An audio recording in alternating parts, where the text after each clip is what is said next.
resume this recording to Zoom. Okay. Just for posterity, and have you repeat that. I think that's kind of cool. Yeah. Yeah, so the apocalypse is over for now. The air is cleared. And, we had a bunch of rain on Thursday, and that sort of was the end of the smoke-filled skies. And it's been sort of steady improvement since then. Sweet. It's still not like 100%. The valley is still pretty hazy if you look across it. But, nothing like it was. Good.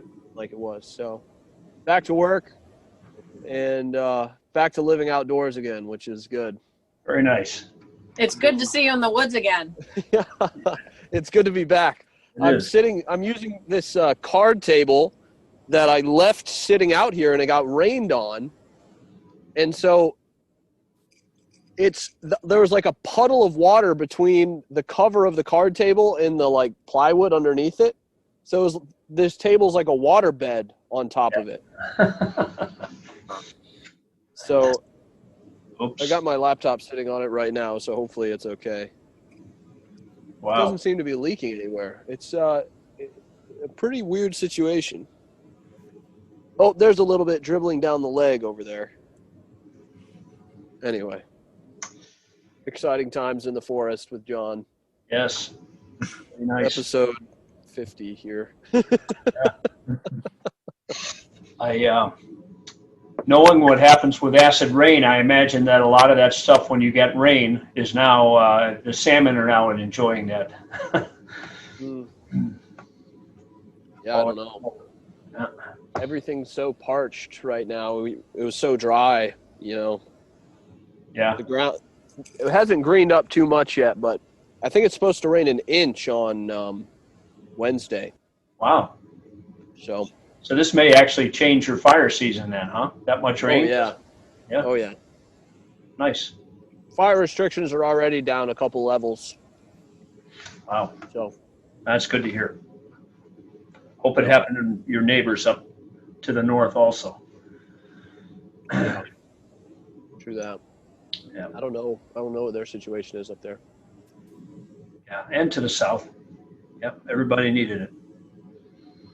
I'm assuming your air is safer than it was last time we talked. Yeah. Yeah, it's back to good range, back to the green range. That's my understanding. If you have a massive fire season, it probably means the next season is better, right? Because it burns up a bunch of dead stuff. Yeah. I think that's right. I don't know. There's so much fuel. The fires could just burn somewhere else. But I don't know. Yeah. Hopefully it's better. Yeah. I actually just heard that about flu season. If you have a bad one year, you're likely to have a less bad one the next year because a lot of people who would die the next year died the first year. Ooh. Yeah, that makes sense, I suppose. Boy, that's a somber thought. Yeah. Here I was thinking immunology when you're first thinking that, saying that, and I'm thinking, I don't quite see how that works, but now I see exactly how it works. Yeah. That's too bad. Yeah, I was seeing that on a graph of coronavirus deaths. So, John and I were together on a somber Friday night when our 2020 year and political season got even stranger and unfortunately sadder. The death of Bader Ginsburg. Mm-hmm. So that was unexpected development. Sort of unexpected. I mean, Yeah. Me and my friends were having my going away party, and one of my friends left to go to the bathroom, checked his phone, and walked back in and was like, guys, I have some news that may change things, but I think you're going to want to know. Party's over. Yeah. Well, we spent like 10 minutes focused on that, and then we're like, we can talk about this more later. Sure. But yeah, it was definitely, I mean, as shocking as the passing of someone who is 87 with cancer can be, but just the impact of that moment was like definitely weighing. Yeah. Might be lagging a bit here, unfortunately. Yeah.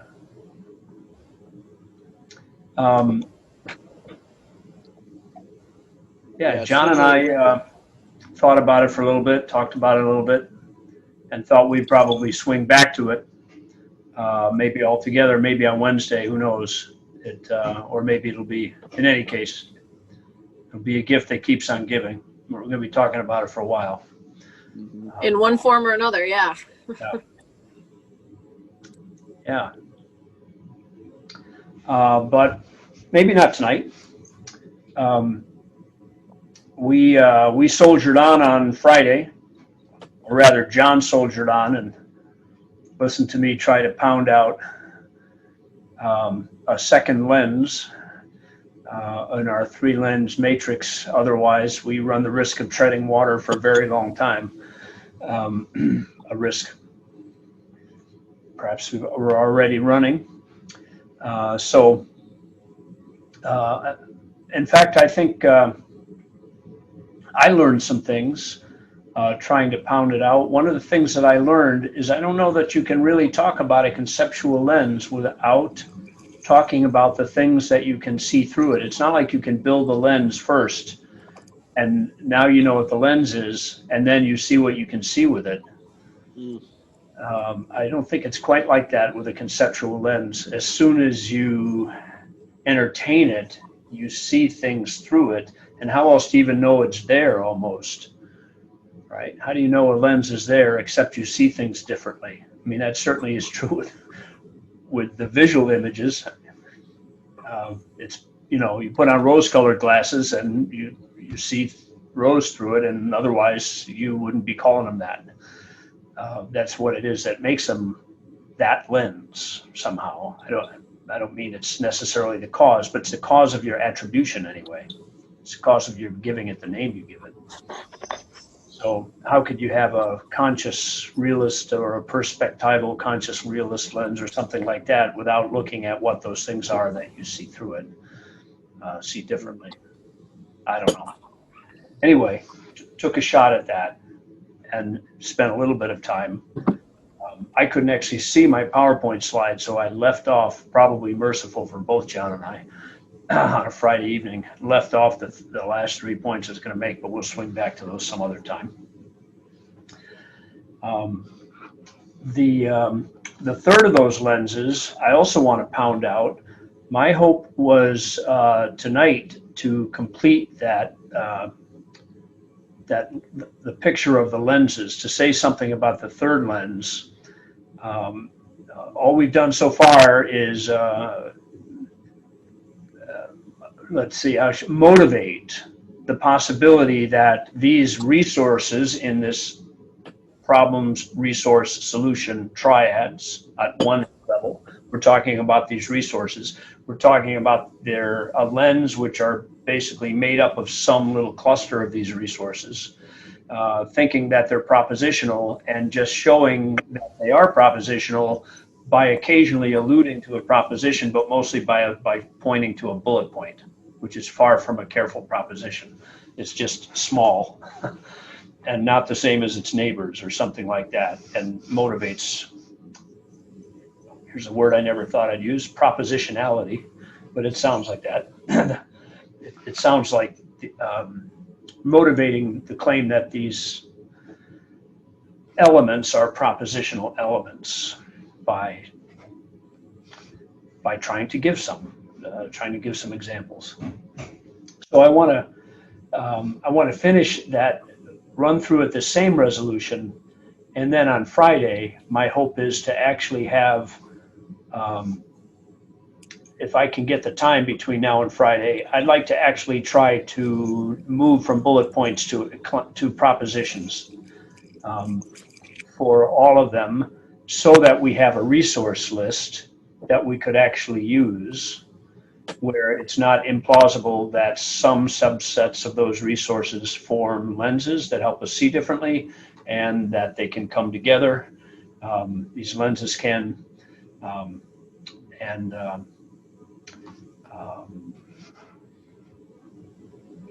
then what? Then the idea is that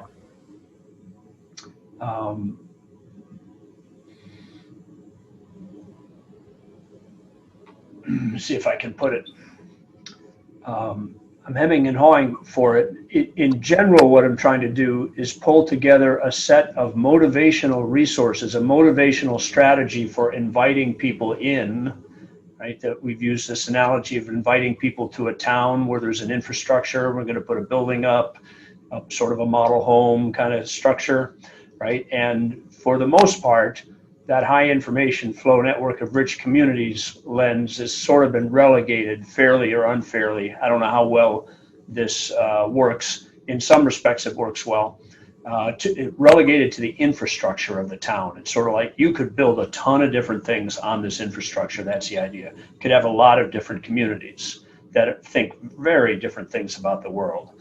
But if they're building on that infrastructure, they wouldn't probably think, I don't know, whether there's some common things that they've got to accept to actually be building on that infrastructure, or is it enough for them just to move to town with other lenses, and we just say of them that they are a rich community that can be characterized by some of these propositions that are at work in this high information flow network of rich community lens. It could be that they don't have to accept those in order to come to town and play. These are all questions, I think, that remain to be explored.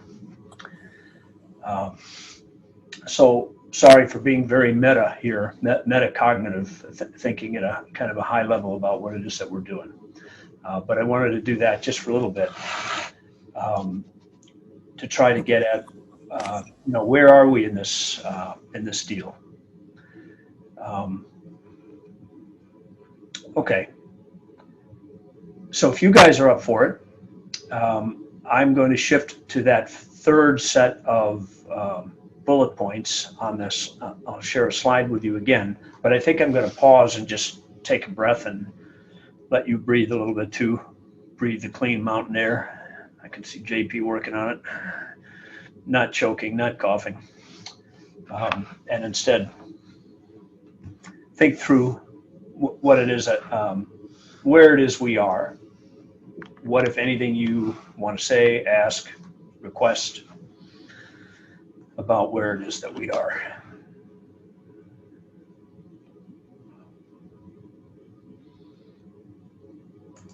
So let's see, I just want to make sure. I think I might be a little bit confused on where we are. So on Friday, you started working on the second lens, that being the conscious realism lens. Something like that, right? Okay. And what you just brought up, a third set of bullet points. Were you referring to the third lens as in the, okay. Cool. Precisely. So this will be the first time we will have talked about this lens. I believe that's right. Okay. I think you and I might have discussed it once, because we discussed everything that there is in the universe over in about a 10-hour conversation we had right over Christmas. But so we might have touched on it at that point. Okay. Sorry. Do you guys see? First of all, you see something shared? Yeah. Okay. When I'm moving your pictures around, I'm getting a very strange behavior. Do you see that too, or do you only see the shared screen and the? I only see the shared screen. All right, good. Gotcha. Okay, then let's see. Let me try doing this, which now make it a little bit more readable. Yeah, that's good. Okay. Um, so, yeah, then let me continue to pause here for a moment, see if anybody else has anything they want to, or if you want to continue with those thoughts. If that was a quick clarification question, then I've answered it. If it leads to more, then go ahead and ask it.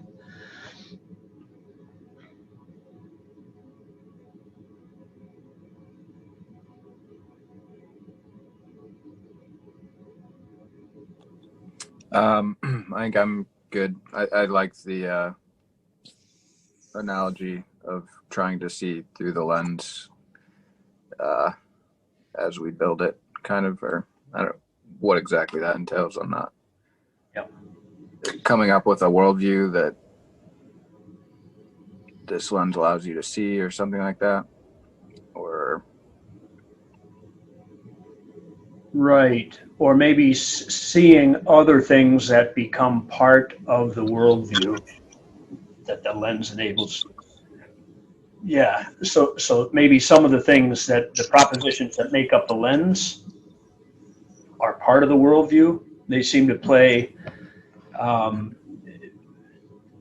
if we were thinking Cartesian, we might say a foundationalist sort of role, a role on which other propositions can be added on.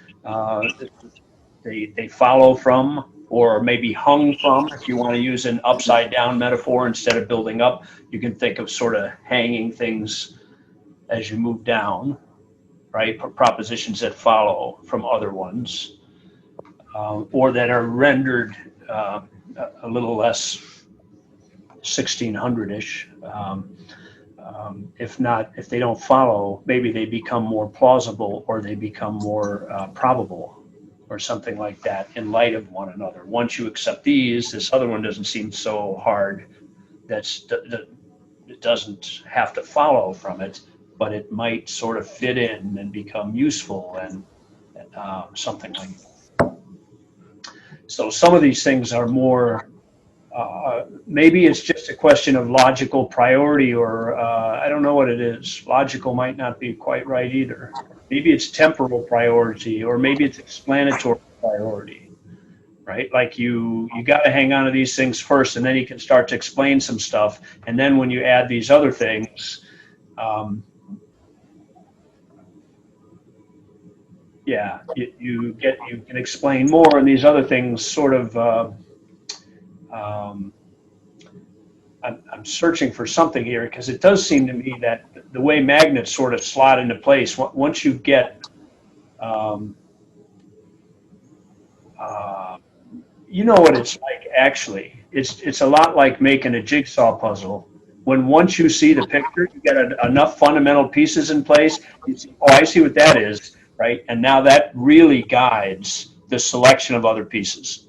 Right, you can more quickly grab them and put them in. It doesn't have to be done in one particular way, but it does seem like you hit some tipping points, right? And it's, oh, that piece almost certainly goes here, right? Now all of a sudden there's a probability associated with that piece, right? Because it's similar colors. I don't see exactly where it goes yet, but it probably fits in here somewhere. There's that kind of attractive moment to it. So maybe that's a nice metaphor for what's happening. And those are the things you see through the lens. Just to come all the way back to your question, maybe those things you see through the lens are like those things that, yeah, they do seem to belong in here, don't they? Right? Something like that. And maybe there's another, you're building a lens, just like in a jigsaw puzzle, just like when you're assembling the picture, you could have got the big picture a different way, right? And maybe, I don't know, it's probably in the end, of course, the jigsaw puzzle's not the best analogy, because it's really fixed, right? I mean, it's just so many pieces of cardboard in front of you. It's not a complicated problem. I mean, even if it's thousands of pieces, it's still not that complicated compared to the world we're putting together. Still, there's some degrees of freedom even there as to where you start, what you see first, what you recognize first, right? How these other pieces come in. So I think that's kind of useful. Okay. So I'm slowing down slightly, not because I don't exactly know where I want to go. I know exactly where I want to go here, but I'm a little less certain about how to get there. in this, where I definitely want to go is to introduce some pieces that are in this third lens. And it seems to me those pieces can be held at arm's length, which is what makes them a third lens. They can be held at arm's length from the second lens. In the same way, we didn't have to say anything about perception practically in that very first lens, right? This high information flow network of rich communities. We weren't talking about the hard problem of consciousness there, right? It wasn't even on the radar screen. Not exactly. Except if it was smuggled in very, very lightly, because we did say, okay, some information is information we're aware of. Let's talk about that information from, right? So that suggests that we sort of started as conscious beings a little bit self-critically as conscious beings. Maybe that's right. But we weren't claiming anything about what the world is like at some big metaphysical level. We're just starting with our basic experience and building up from there. In this, it seems like that's a little bit different than this conscious realism lens, which you can dive into a bit later, and we did, right? And you can say these things. I'm going to put these things, I'm answering my own question about how to proceed here. I may take as much as 5 minutes to motivate, to introduce this third lens from the second, because I think it does,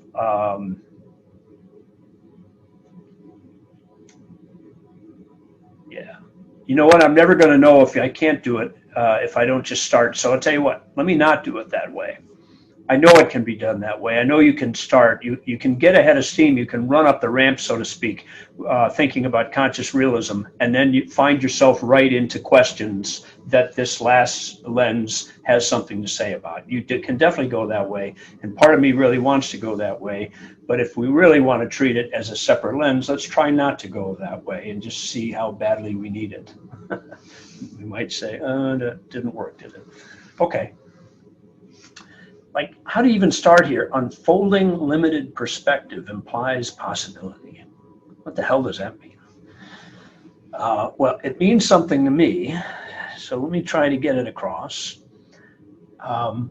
So here I'm inside here for a moment, the idea of a perspective. And how do you motivate that? Why is it what do you mean inside the idea of a perspective? What it is to have a perspective? And that's kind of a slightly strange thing to think about. It's a little less strange to think about if you've already introduced it in the conscious realism world, which is part of what I meant by this connection. But let's just leave it at that. Let's just say that we do have perspectives and they unfold. That is, they seem to, we're not perceiving. We are in our current perspective. I have to use the word current because it changes with time. So it seems we experience some kind of sequentialness in our perspectives, right? And that there is this unfolding and that we don't see everything at once. When we have a perspective, it's not the same as other perspectives. I think that's part of what we're trying to grab when we talk about a perspective, right? This is my perspective, that's your perspective, etc. We're distinguishing from one another and they're not the same. They are what they are, they're not something else. They're kind of limited in a certain way. So if we have a limited perspective that's unfolding sequentially, we're already in the world of possibility. In fact, you can't really think about, right, being open to the next perspective, the next somehow limited perspective. It's not like you got it all in this perspective. You don't, right? So the next moment you see something else, and it's actually true that you could have seen it a moment ago, but you didn't yet, and now you do, or something like that. It seems to me that's kind of part of the inner workings of our thought life, and possibility is right in there. Possibility as in not yet actual. For example, I don't actually know what I think about that.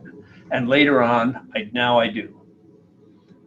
So that's something that comes, you could say it comes into being, and I don't mean to pack in too much there. It comes into perspective.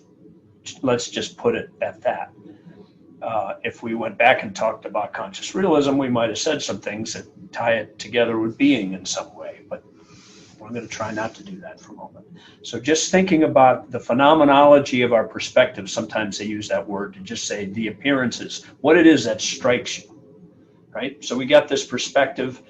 It's not everything, it's limited, it's sequential, it's unfolding, and there's something on the other side of it, and we sort of enter into it down the road. Those things are possibilities. Okay. And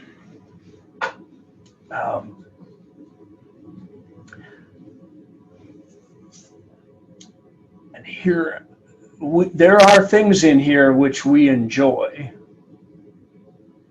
And there are things in here which we used to enjoy as our perspective unfolds, and we see it's no longer the case that those things we used to enjoy, for example, are the case now, but we somehow have some access to those things we used to enjoy. That seems to be part of the nature of perspective, is it's not as if this is not Groundhog Day for every conscious agent, right? Where you wake up the same day, the next day, and you don't have a freaking clue, right? Or what's the movie, 21st Dates, 51st Dates, I think I got my number wrong, right?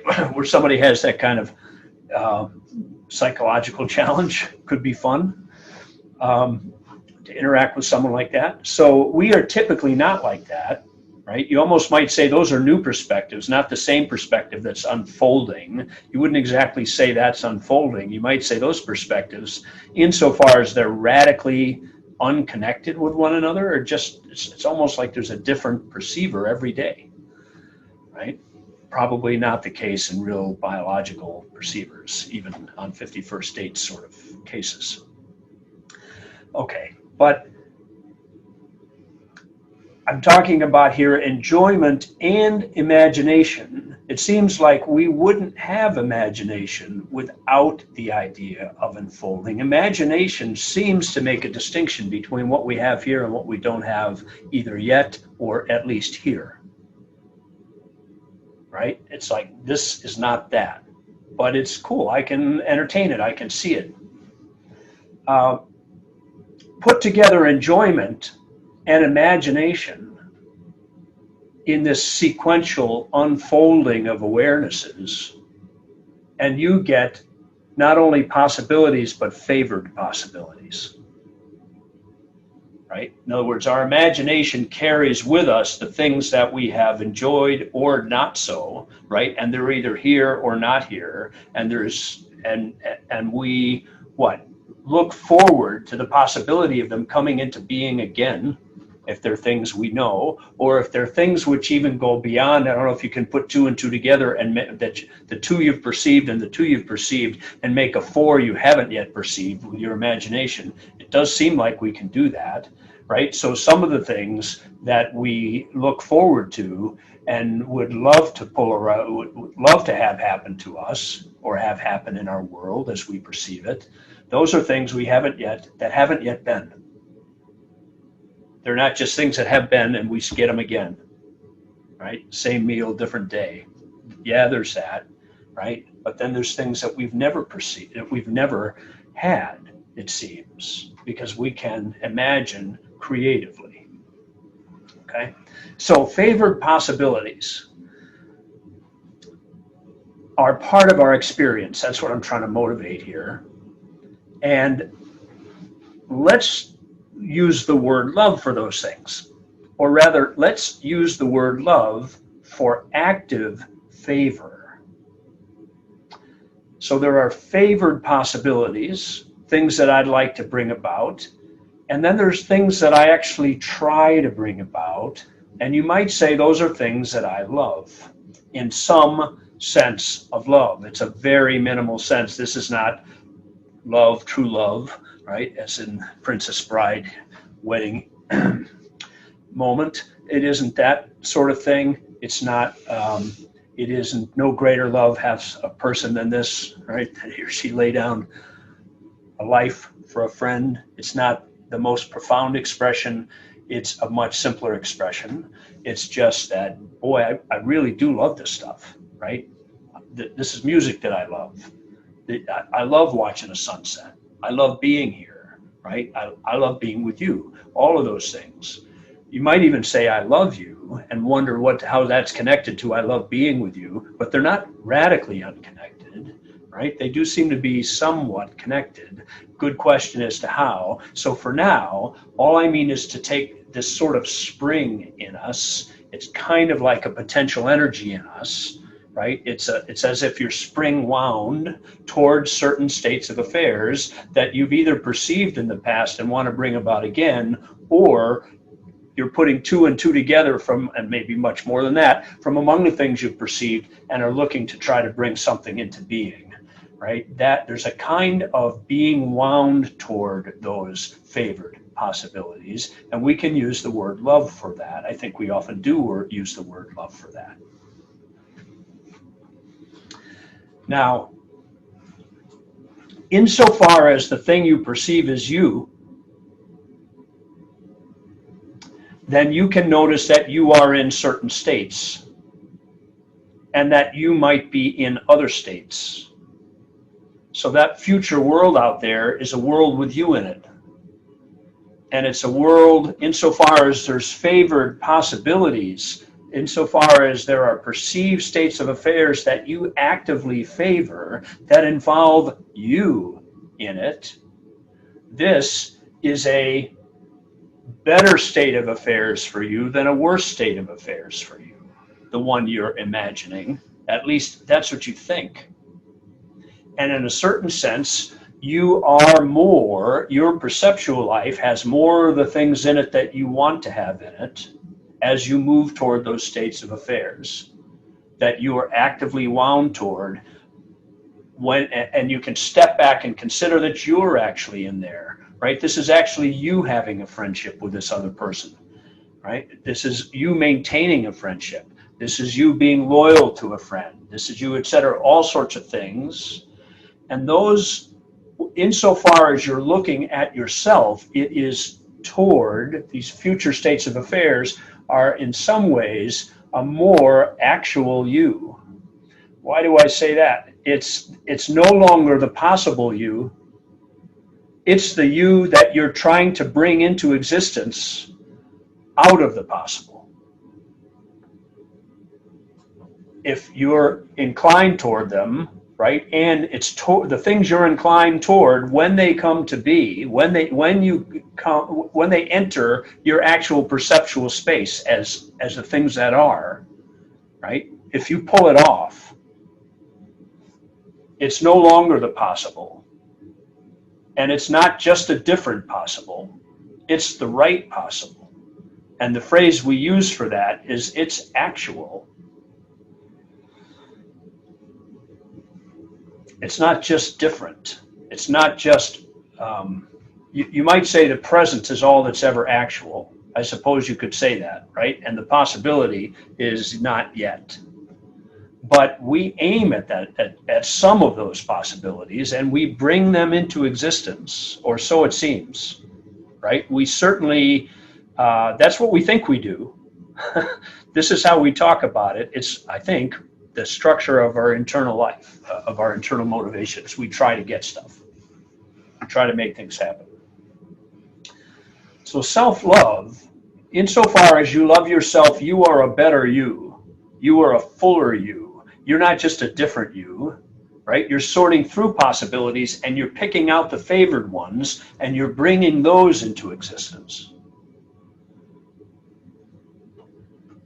And that awareness about your state in that future can also is like the awareness you might have about another person, say your friend. Your friend, you might foresee your friend in that situation in some future. And there, you're actively favoring some possibilities, but the possibilities you're actively favoring are those that are actively favored by another. And it is his or her actualization that you're bringing into being, right? Which is what I mean by this little also toward actualization. Maybe toward your actualization because it is what you want, but it is also toward their actualization because it is what they want. And that's what you actively favor. It's the active favor toward the active favor of another. It's as if our conscious lives interlink and lock on to one another. As Aristotle says, a friend is another self. Also a little paradoxically. What do you mean a friend is another self? Or Augustine says in the Confessions, when he loses his good friend, he says something like that. He said, we were inseparable. I couldn't tell my life from his, right?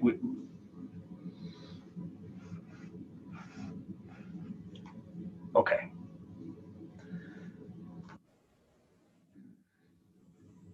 Welcome back, John.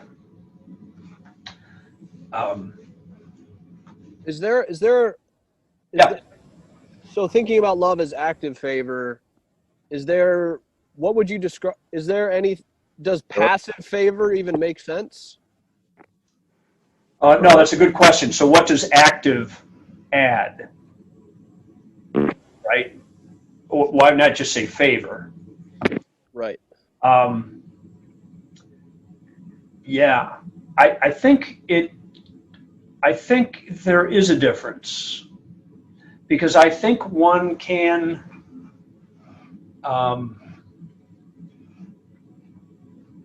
it's not impossible to perceive. It certainly isn't impossible to perceive things. You might enjoy mathematics, but you're not trying to change it, right? You're not wound toward changing it. You behold it. You don't obtain it. You know what I mean? There is a state that you can obtain, which is more beholding. That's in your sway, right? But the beholding of it, it's something you enjoy, but not something you obtain, it seems to me, in quite the same way. You're not trying to change it. So I'm at the risk of being redundant, I'm trying to suggest that there's something in love which is sort of a go-getter. It's insofar as we perceive there to be, and we do, right? We actually think the language we use is a language of causality, right? We think I'm going to get that, right? These things cause one another. I'm going to get this thing. I'm going to make that thing happen with it, and then I'm going to have this, right? This is what we think. We don't think it about everything. We think it about some things. So when we say we love another person, I do think we're wound toward their good. And when we talk about our self-love, I think we're wound toward our good in that sense too. And this is why I use that spring analogy. It's potential energy. It's akin to stored potential energy. Yeah. It's like you're locked and loaded for some things. Yeah. Yeah, I guess I was just thinking about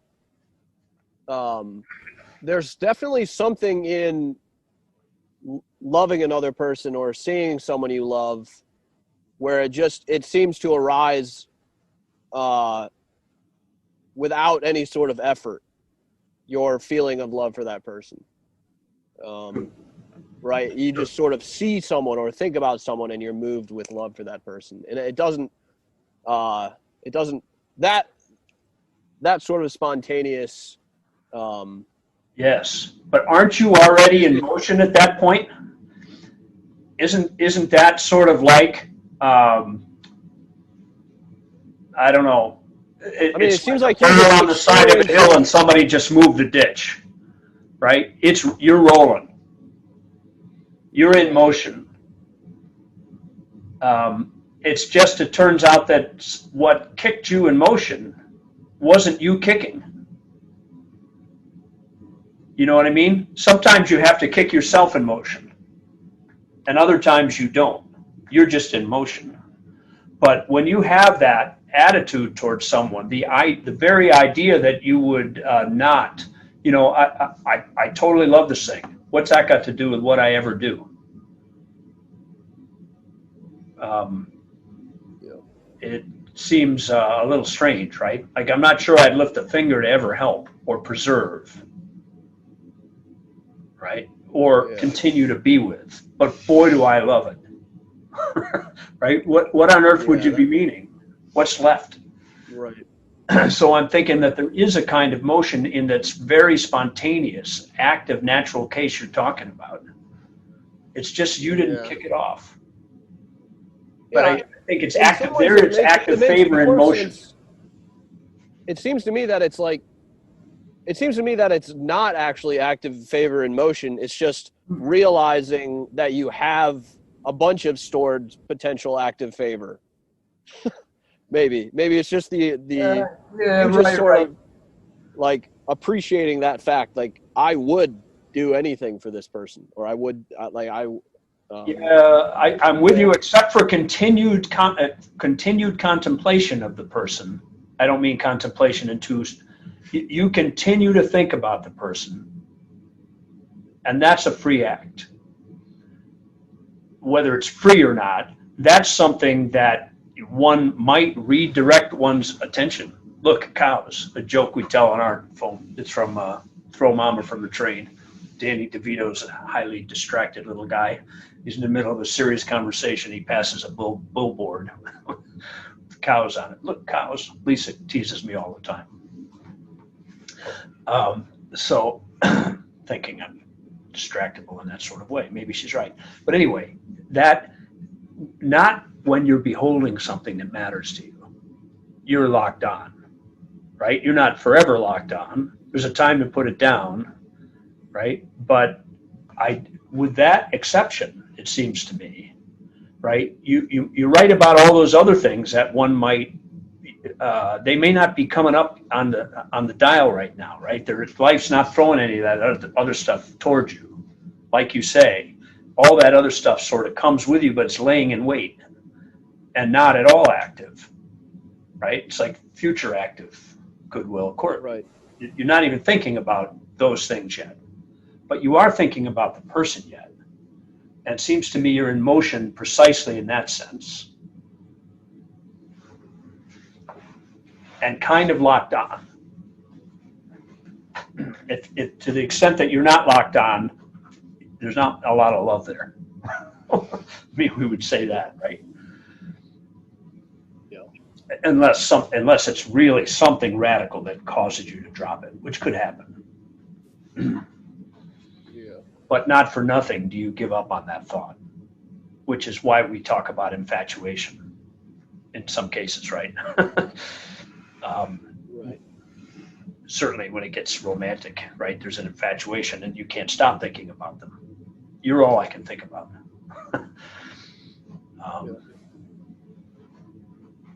So you're in motion.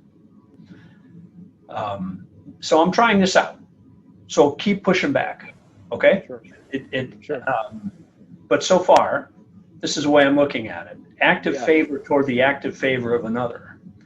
I'm saying what I'm trying to do is give a metaphysical account here of what love is. What a ridiculous thing to try to do. But I'm giving it a whirl, right? If we say, do we really want to say that love is a big deal? And if we do, as I think in the Christian tradition we have, and if you're really going to tell a Christian story, right? If you're really going to say we're a Christian nation, if we're really going to say we hold these truths to be self-evident, right, that these people are created equal and endowed by their Creator with what? Endowed by their Creator, presumably that loves them, right? You mean what? As if there's an active favor of the whole universe toward these creatures, as if this is where things are going, right, toward them, as if favor is bestowed, right? What's the phrase in the Magnificat, right? Hail Mary, full of grace, the Lord is with you. Most blessed are you amongst women, right? That's the idea. Or you are most favored amongst women. right? There's a lot of love poured out right here for you, right? That's another translation of it, that favor.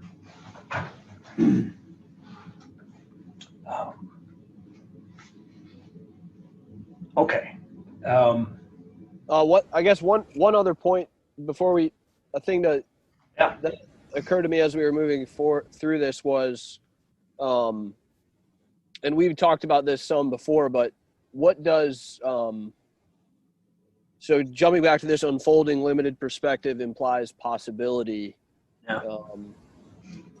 What does possibility mean, and free choice mean, if we think that the universe is deterministic? Right. Well, why, based on anything we've said so far, would we think that? That The universe is deterministic. I'm just starting with a question. Yeah. Based on what we've said before, Maybe. Yeah. I don't know what we would About say. like raise up a child in the way she should go, and when she's old, she won't depart from it. That there may be certain states of affairs which are sufficient to move a person to assent. Right? There may be certain conditions a person might be in such that they come to see something, and that's it. They see it, and they're not going back. Right? This is it. This is a big deal. As I put the world together, I'm keeping this in it. Are there things that a person can be brought to realize which are such that in fact, and here I'm thinking about, say, loyalty to your siblings, for example, right? Sorry, I'm not going back on this, right? I'm going to stay loyal to them. Come hell or high water, that's not a maybe, right? Not anymore. And it seems like, to the extent that it's a virtuous person, right, to the extent that it's a well-formed person, to the extent that it's a person who's really richly understood a full range of options for his or her life, and says, oh, wait a minute, this is just a way deeper groove to run my life down. This is the way to be, right? And makes a choice. To that extent, the person's less likely, at the very least, to pop out of that groove, to become disloyal, to no longer love, no longer follow through. Much more likely to follow through, much more likely to be loyal, much more likely to love. Like, there's just no way this father's going to turn on his children. It's not going to happen. Right? Is that a feature of being less free, or a feature of being more free? We've said in the past, you and I have anyway, in talking about freedom, right? I'm saying more free. That's characteristic. Those are our free choices come to fruition, right? They're fully free. This is me. This is the whole of me. This is who I intend to be, right? It's not uninformed. It's not trapped. It's not didn't see any other way. No, it's just the opposite of that. It's a fully mature, formed commitment. Now, that one might think is deterministic. One might imagine, if there were a way to reproduce that condition, and one grabbed the world by the horns and manipulate it in such a way, I don't mean manipulate in any bad way, acted on it in some such a way that you brought about those conditions so that people came up, and it turns out they just were going to be reliable, damn it. They were reliable to the core, right? Is it possible that those states of affairs might be deterministic and at the same time fully free? We've wondered about that before. And we could bring that wonder right back in here. Right? So all right. I didn't expect to go back there, actually, when I first asked that question. I just wanted to know why should we think this? We might think it, for example, because we're committed to some kind of physicalism, right? With some sort of deterministic model of physicalism, Laplace, I have no need of that hypothesis, right? I could explain everything, not the basic laws of matter, at least in theory, right? Don't need God, don't need anything else. It turns out, that might not play so well in this space. Yeah. This might be in tension with that. If we were taking this on third as opposed to second, we already crossed that Rubicon in the with the conscious realism lens. But it's a good question as to whether you can develop this lens independently of that lens, which is what we said we'd try to do. Right? You could bring them together and see what they do for you together. Yeah. I'm not sure. It just seems I'm not sure how much, like, even if you are just a strict physicalist or what is it, monist, it seems to me that we could still, I'm not sure how that necessarily affects the way we try to act in the world. I mean, like, No. I don't think it disqualifies this lens necessarily, because you still do have, I mean, you are still yourself and you still have to make the best choices you can make. And it doesn't detract from this phenomena, does it? In other words, you still perceive this stuff in your world, and you still at least try. Do you try things? Show me a person who doesn't try things, right? Right, and they won't admit to trying things. So yeah, we all try things. Right. So maybe that's where you're heading.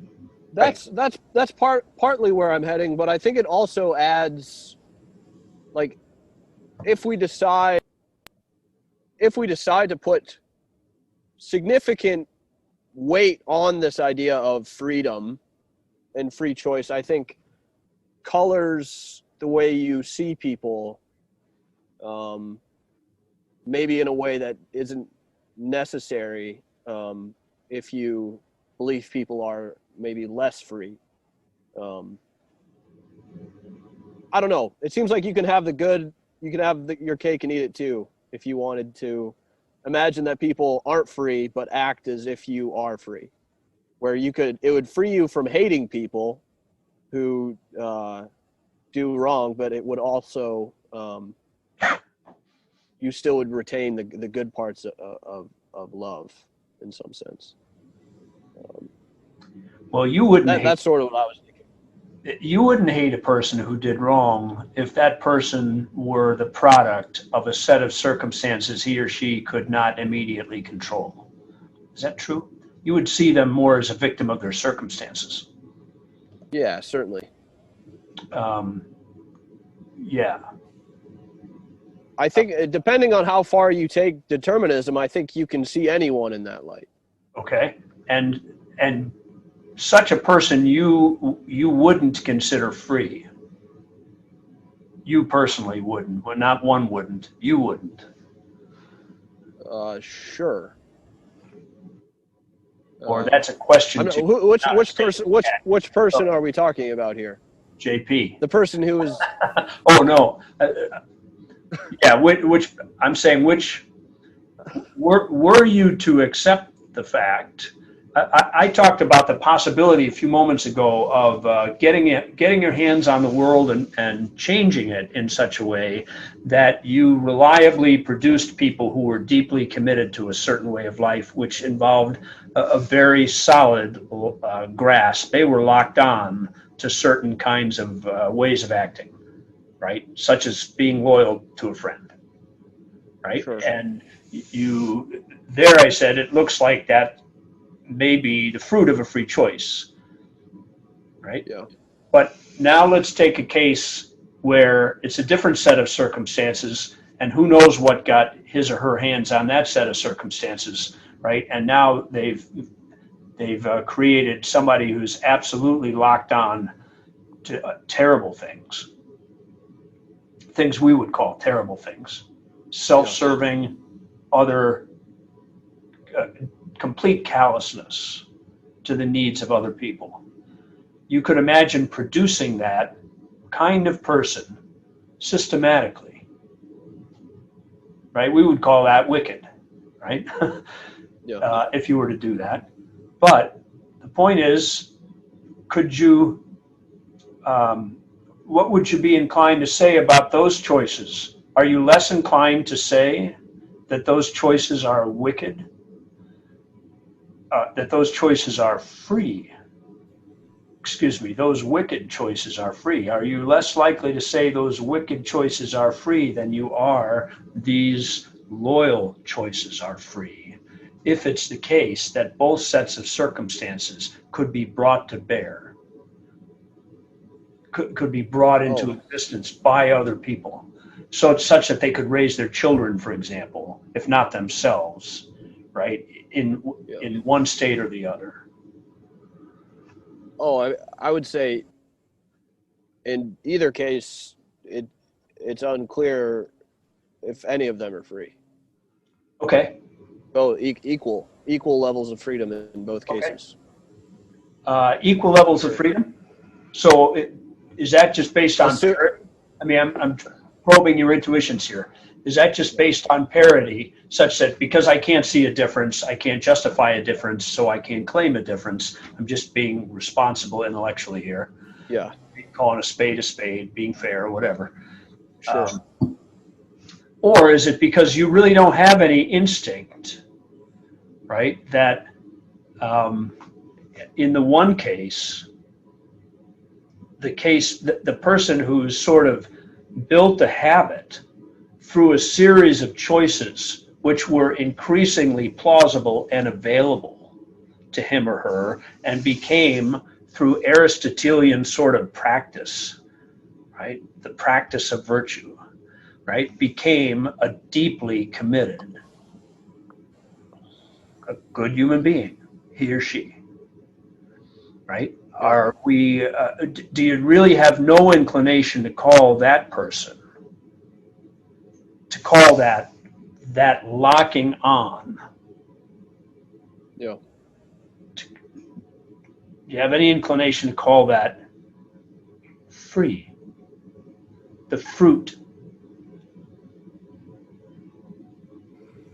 the free choices.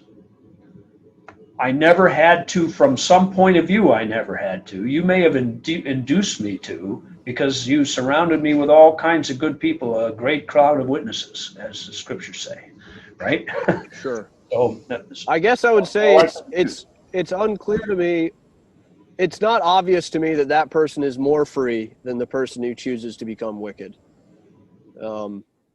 Because I think just looking at the world, it seems to me there's, the top percentiles of each case are equally rare. okay. Let me you're right. Of truly saint-like people and truly wicked people. Okay. I don't know. I don't know how truly saint-like. I don't know how truly saint-like you have to be to love your brother or your sister to stick up for them. It seems to me all three of you would do that to the nth degree, right? You'd go to the mat. Yep. You don't necessarily say that. You don't brag about it, but it's pretty obviously true, right?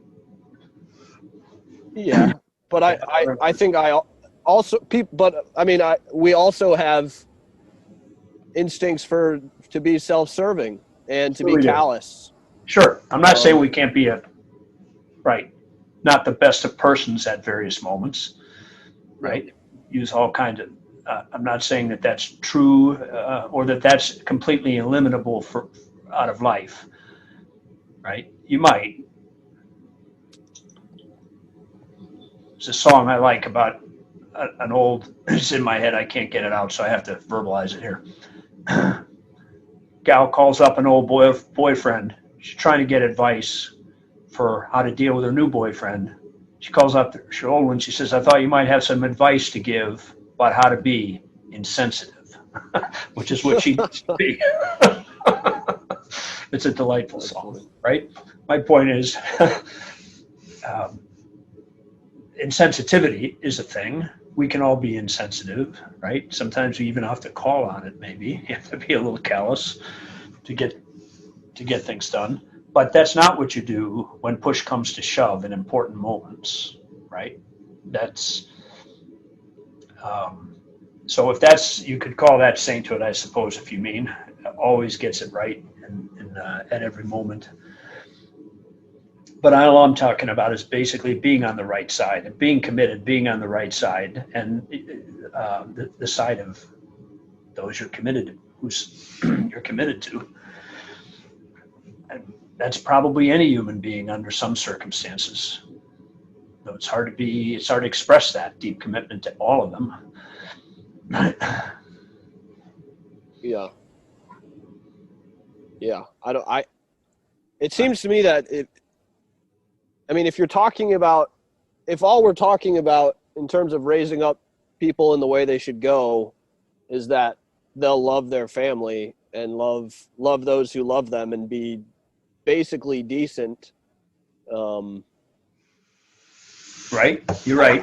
I don't know what, It's a low bar. It seems like a pretty low bar. Yeah. You're right. Maybe not. Maybe, You have to go a little further, or everyone would say you just haven't been put to the test yet. Right. Right. So it's when you've been put to the test, and it turns out that you'll actually go to the mat for somebody else. Right. That now you're starting to get closer to what we mean by a decent human being, not just a nice one. Right. Who hasn't been tested in any significant way yet. Right. Yeah. At the very least. And I'm saying that's also not that hard to come by, but it starts to be more admirable.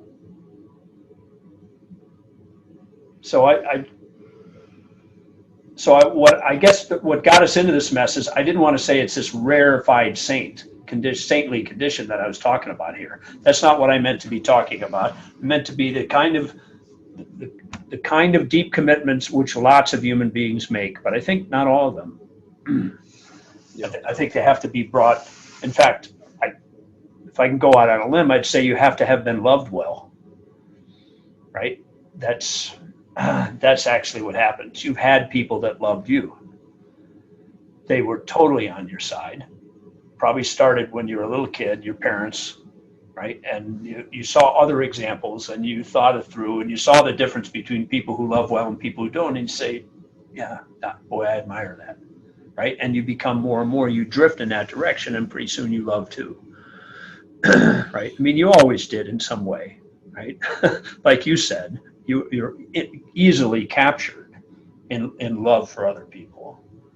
Right, sometimes, and sometimes deeply, not just easily, but deeply and instantly captured in love for other people. I'd say those things are true. So I don't mean to trivialize that, but I think there's also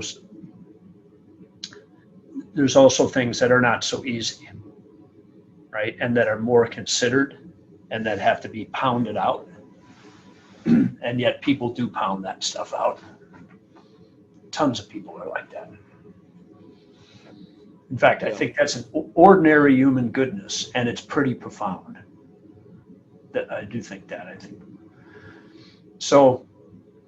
And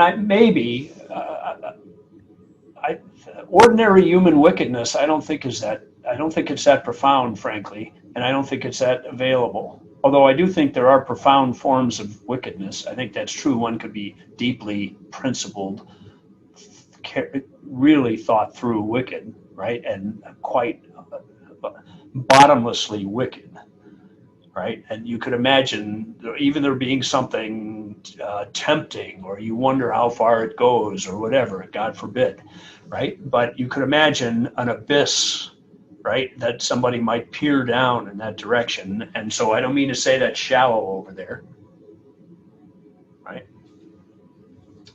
But I do think I don't think it's symmetrical with regard to love, loving persons, but that's a sociological question, I guess. Not only, you have to build the lens that the sociologist uses to look, right? So, and it's not so clear what lens to use there.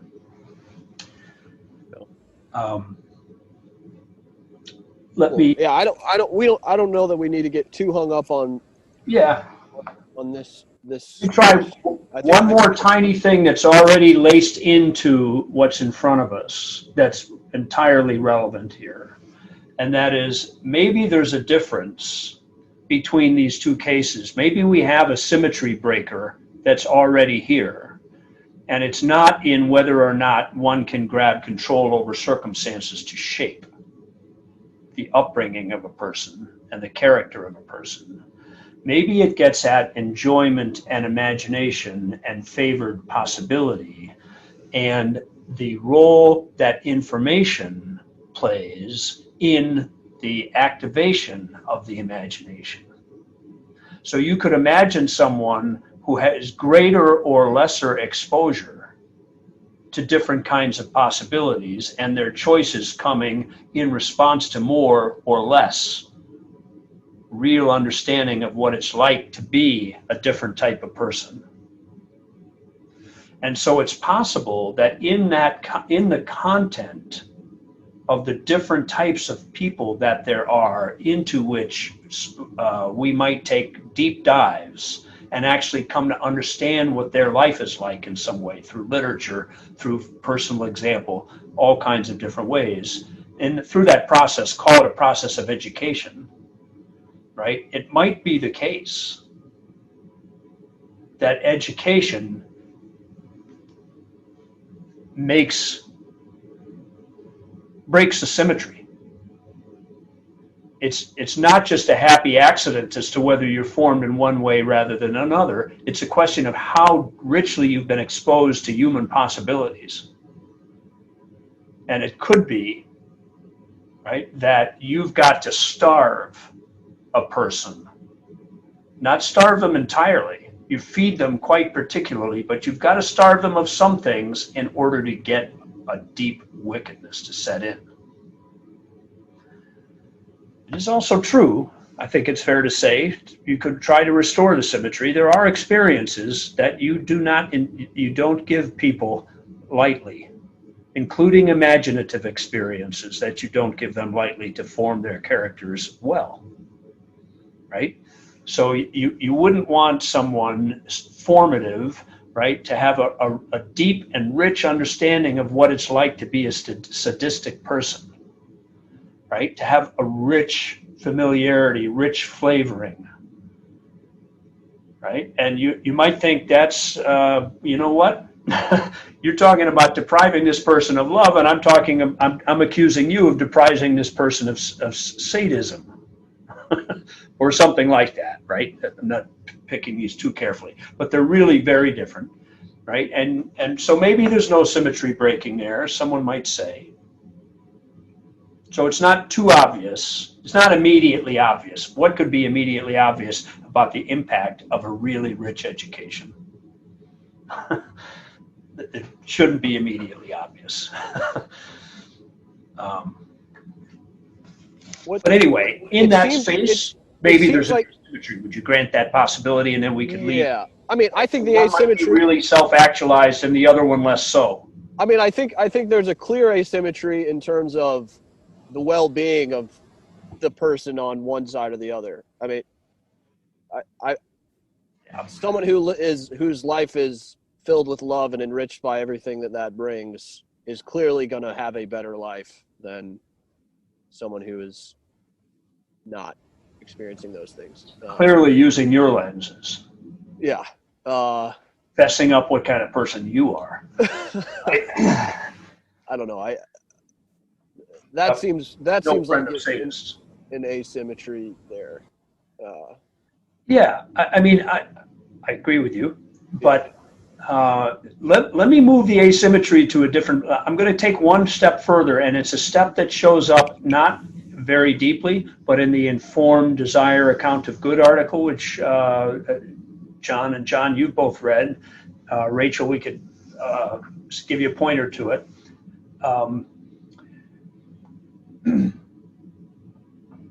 It may be the case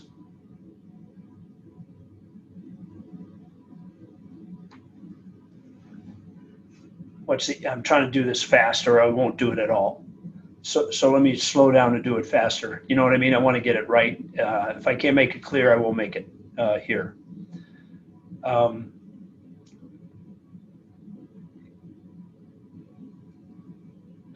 Maybe there are experiences which human beings could have, but no good human being would ever inflict on another good human being to bring about a greater education of that person. It's no part of an experience to torture, humiliate, corrupt, so that you know what it's like to climb out of that pit of despair, right? Let's suppose it's one thing to climb out of a pit where there's some despair. It's another thing, right, to build that pit to the richness of human depravity, right? It could be that that's not how you educate a good human being. And in that regard, there are experiences that you are depriving him or her of systematically. If that's the case, how could you ever judge as to which of these is the more stable upbringing? Because you simply you just refuse to play over there. You won't submit your children, right, to that education. It's a good question. And here, so I've clearly stated, I think, the challenge, and I just want to point to the possibility of there being resources here, and all of this is about leaving open the possibility that the very idea of actualization carries some content with it, carries some real weight, and it's a symmetry breaking or a guiding dimension. Maybe it's the case that there's something in there. You'll have to look. That's where I'm going. Okay, and I'll be back there in 1 minute. If it's the case that there are these sorts of experiences that you might admit you'll never expose another person to in order to well educate him or her, if that's the case, are there any other tools we have other than this mutual deep dive, right, into the full practice of what would it be, right? Deeply effective sadism. You have to take a deep dive into that. No, you really need a 10-year track record. Then you really experience what it's like, right? To be, so someone might say, right? And saying your grasp of it is just not sufficient, right? That's why I hang on. And someone might make that explanation. And what resources would you have? Well, there's another set of resources. There are some states of affairs where you can make some claims about both being possible, though either could be possible, but they can't be possible at the same time. So we might say the same thing could be destroyed, the same life could be taken by freezing it to death and burning it to death. Speaking of sadism, maybe a bad example, right? Two ways, and yet you can't have both of them happen to the same thing. Only one of them happens, right? Then why should we ever think it's possible that either could happen? Because we only see ones for which one happens or the other happens, right? In terms of freezing to death or burning to death. You can't have both. Well, the short answer is you get a theory of natural kinds. You think that there's actually two of these, and you have some reason for thinking that there's two of these, right? And you burn the one and you freeze the other. Or occasionally you see one burned and another one frozen. Unfortunately, in the case I guess I'm imagining, right? of life being taken. So you could imagine breaking human beings into natural kinds, and you could say, you know what, you are in certain respects like me, and you entered into this deep pit, and you spent 10 years in a place where I really wish you'd never been, and I wish no human being had ever been. Alice in Chains, Man in a Box. Do you know the tune? I'm a man in the box. Give it a listen sometime. Okay, it's a description of a depraved set of conditions. However you interpret it, it certainly involves that. That terrible set of depraved conditions, you might imagine, suppose it were the case that you could find effective strategies to lift a person out of that set of circumstances. In other words, to take a person who suffered very badly in their education and bring them into, in some respects, a much better education, and we might say a redemptive education. And could we learn about what we ourselves might experience were we to suffer such a miseducation and then a redemptive education? Is it possible for us to reasonably think that that could have happened to us too? Even though we can't responsibly do both. And it isn't actually good. It's not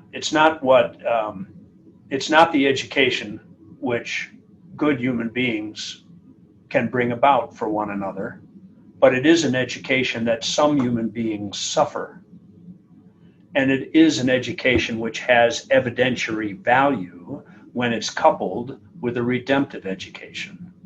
And in such states of affairs, one might learn, and then the cry for symmetry comes back, right? And says, wait, maybe the person who's had spent 10 years of really rich, loving education and is at the top of their game, so to speak, right, could have a corrupting education according to you corrupting, real salvific according to us, right? Worshipping what we worship, right? So comes the asymmetry. And the answer is, God forbid we should ever bring such test cases into existence. But if they do come into existence, we predict an asymmetry. We just can't bring them into existence. If you know what I mean. We won't. None of us will bring them into existence, because there's a better way to inform people. There's a better education than that. Right? And when you look at it that way, that's certainly an education none of us want to suffer. Right? That complete corruption. So there may be resources like that, right, in which you basically have got to make claims about what you yourself would think were you to richly understand from another perspective, even though it's a perspective you will not enter into. Because another person enters into it, and they climb out of it, and you think they are otherwise, you could have been like them. That's what you end up thinking. So in the same way we affirm the claim that something could have died from freezing and died from fire, right? Both of those things are true. Is that an untestable claim? No, it's not an untestable claim, right? It's testable differently.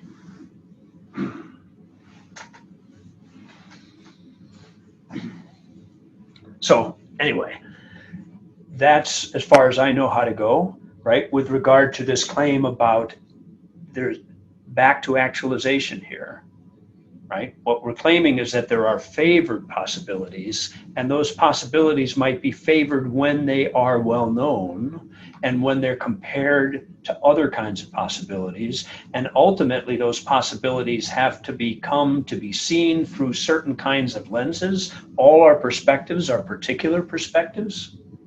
So the possibilities that we see are seen by a person with a certain set of perspectives.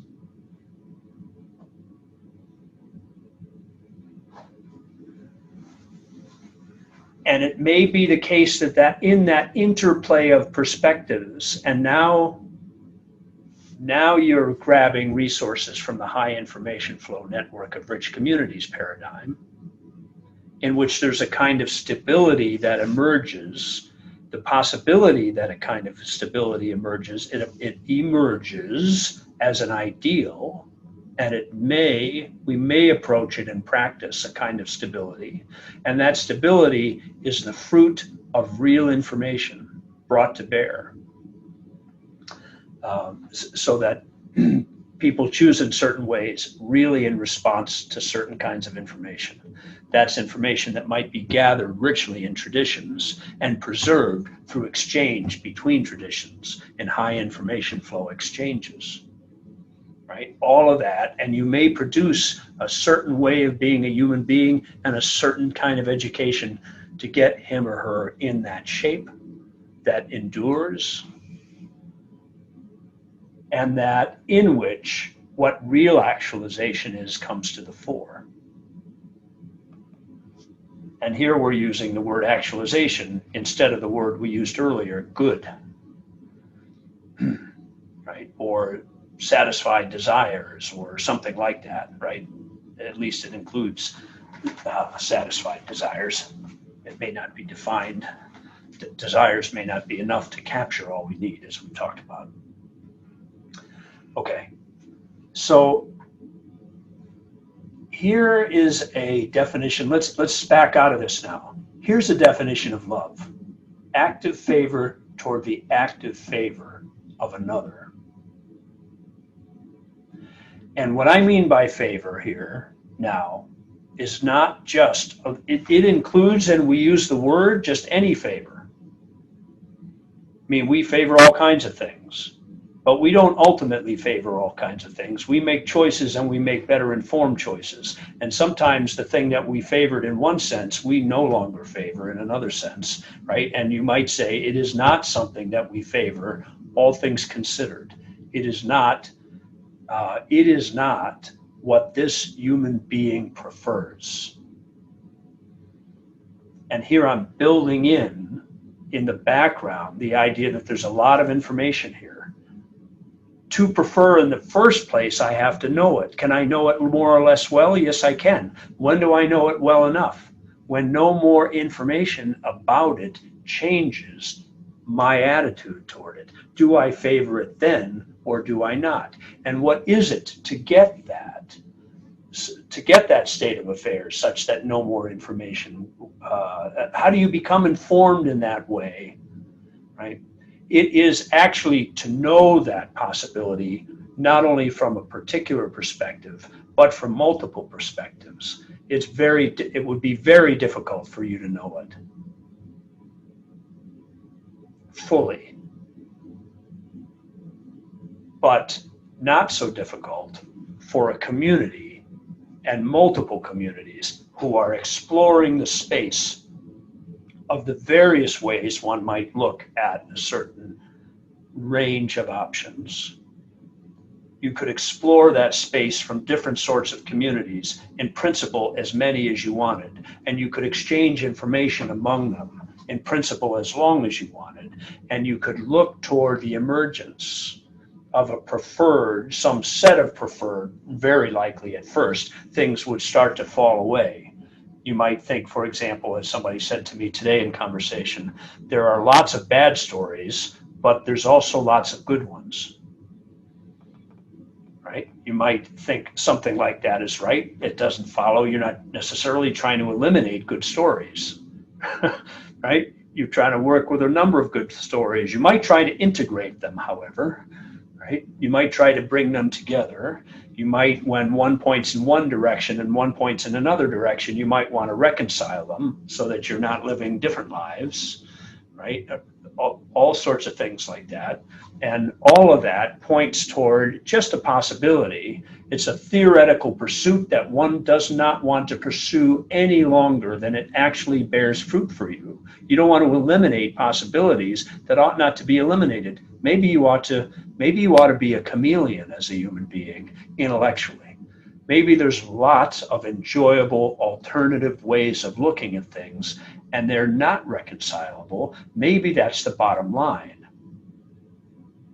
You don't want to throw that possibility out front, not unless there are reasons to, not unless there are conflicts in that way of living out these good stories together, jumping from one to another like a chameleon. What if that ends up fracturing a person? What if that ends up leaving you unable to guide, unable to who knows what? Right? We could explore that space, but if you were driven in that direction, then you could imagine integrating these various stories so that they don't go away, they become incorporated in a larger perspective that's got something to say about the benefits of all of them. Right? And that emerging stable tradition is an ideal of truth. And in this particular case, it's an ideal of information, of being informed. It's an ideal of favored possibilities. It's an ideal of actualization. That's what actualization is. It's what you prefer when you perceive. And perceive has to grow here. Okay. So that's a lot said.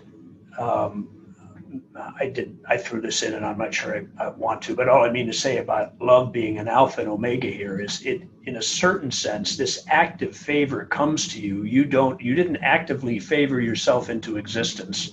You didn't, from no perspective, come to desire a perspective.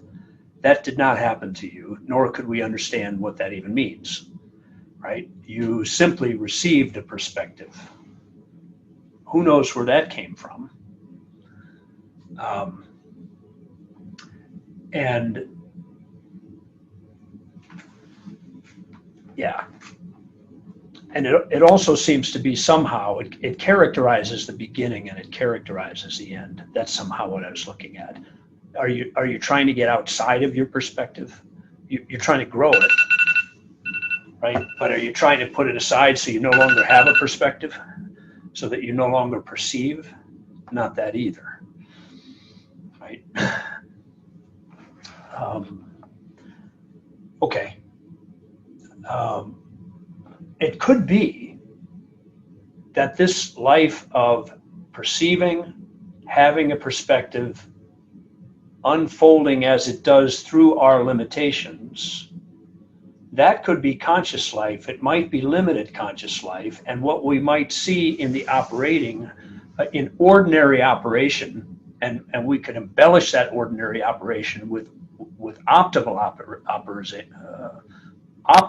operation in a high information flow network of rich communities, which is processing information intelligently, systematically. In that environment, we love, right? We certainly love things. We, in some sense, love ourselves, right? We experience pretty plainly loving others, and it could be that's a stable experience, and that's an ever-richening experience, and the asymmetry is broken, right, between these different types of lives. It's broken through information. It's broken through, this is just the way consciousness is. As a matter of fact, we prefer to richly understand things from other people's points of view, and in fact, to experience their life, as Aristotle says about friendship in the Ethics, said we experience their life, it becomes our life. Their joys become our joys. Their triumphs become our triumphs, right? All of that. And that somehow our consciousness awareness expands as we connect up, as we have active favor toward the active favor of another, we get more and more of what it is that we want through more and more connections with other human beings into a larger experience of unity. Unity through multiple perspectives, maybe which we can't entirely take on, but we can appreciate in our particular limited circumstances. So maybe it's the case that consciousness is this activity. This is consciousness. That's what we're up to. That it is love. This active favor. And in the case of limited perspective, it's active favor toward another, unless it's possible to have the whole see itself. Is it possible to have the unlimited see itself and have active favor toward that active favor? And this, of course, is exactly what Augustine explored in the De Trinitate. I don't know if you've ever read it in one case or another. And he sees in that interplay the very nature of the Trinity, the emergence of the Trinity. So if we're going to go off in a Christian theological direction, this is where we would go. This is exactly where Augustine went. So you might think that that activity is free activity. It is loving activity. That activity is consciousness activity in its wholest expression. It is full consciousness. It is God. It is reality. It's all there is. And what we are, I'll speak for myself, or maybe, I don't know, just to pick a person. What a person is, what I am, is God thinking through what it's like to be Tom. Now that seems a little strange. It seems like I don't actually exist. But this is where the conscious realism stuff comes in. So now we're going a little further. You could go so far as all of this, love is God. You could imagine something and not really know what to say about, well, what does that mean about everything else? And it's in the second lens, put together with this third lens, that you end up getting an answer for that. You end up getting the possibility that we are actually all one being at a higher level. You could say we are Christ. That's perhaps the same. There's different theological perspectives here. Is the body of Christ the same as God? You could get theological and yet could ask that question, but the point is you've got resources here to ask it. You've got conscious realist resources here to ask it. And I'm going to stop talking now because it's been long enough, and I don't want to take another deep dive down the conscious realist direction. We did that a little bit last time. Let's just end on one point. Grab this point about the afterlife, which is sitting under conscious realism. If you thought that reality was conscious reality, you've solved the hard problem of consciousness. The question is, where does everything else come from? And the answer, it comes from the possibilities of there being possibilities, there being perspectives, and there being careful attention to particular possibilities, but not to all of them, as a fundamental feature of consciousness, and thus limited possibility, limited perspective follows from conscious life. You can abstract, you can notice particular things and not notice the broader whole of which they're part. And that capability we experience in our own conscious life may be a fundamental feature of reality, and there really are conscious connections between certain possibilities. They're really, it's the fundamental stuff of the universe. And we are those limited perspectives. And we share what is in common to a limited perspective. But we are particular within a generic limited perspective, which we might say characterizes humankind, right? We are particular arrangements of perspective and possibilities.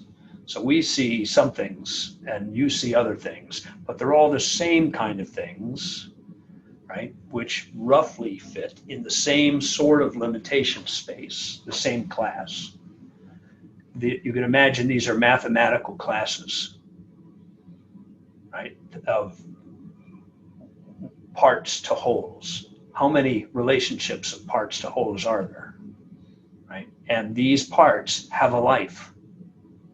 It's the nature of consciousness, the whole thing. The consciousness experience of anything is a living experience. And the conscious experience of more things is a bigger living experience. And the way we experience the limitations is in the unfolding of space and time. We can't see it all at once, as Ruth Bader Ginsburg said. You can't have it all at once. You can have it all, she says. You just can't have it all at once. A line she said about raising children and having careers with her husband, right? So maybe it's kind of like that about the things we consider. Right? Maybe we have a certain kind of limited perspective which enables us to consider a great deal all at the same time. That's part of the nature of consciousness that we see. That's the integrative consciousness point. We integrate a lot of things and make us a single experience out of it. And that single experience is a perspective. And that perspective, when it's limited, has this enjoy compute dynamism in it. We enjoy some, but we're aware that there's other things that are not yet. We're not quite experiencing them. And so we reach for those things. We compute. We're solving problems. Anyway, that's all of this. Imagine what happens when you think about the afterlife if all there is conscious perspective. What is it you can do to a limited consciousness? Right? Insofar as it's limited, what else can you do? You can lift the veil, which seems to be the very nature of our conscious experience in life. We're constantly looking for more. We're constantly learning more. We stay at it, right? We desire to stay alive, and we think it through, and we arrange, and we work toward, and we connect, right? All of that, and we connect toward one another, and we're in the midst of the biggest new sea change in connection to one another we've ever had, right? With the internet and everything that follows from it. And what we need to have now is to bring that connection. We need to bring the things that we've evolved to do, which is to process information in tribes, right, and think alike, right?